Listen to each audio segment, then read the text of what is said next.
आम्ही वेळोवेळी सांगितलेलं आहे, जेवढं संजय राऊत टीका टिप्पणी करल तेवढे आम्ही पुढं चाललेलो आहोत. कारण त्याचं 2.5 वर्ष टीका टिप्पणीत गेलं, त्यात आमचं काही नुकसान झालं नाही.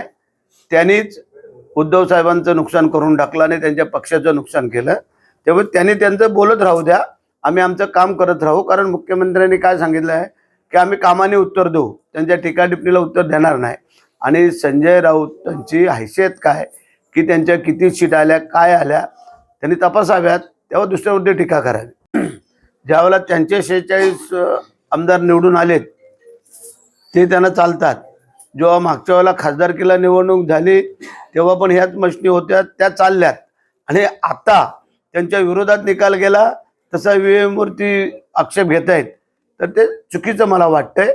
पण हरकत नाही, त्या लोकांचं मानसिक संतुलन बिघडत चालल्यामुळे ते आता एकदम अस्वस्थ झालेले आहेत आणि त्यामुळे त्यांची ही मागणी असावी.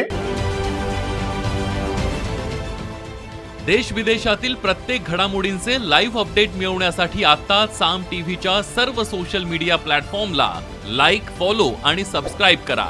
तसंच सर्व नोटिफिकेशनसाठी बेल आयकॉन प्रेस करायला विसरू नका.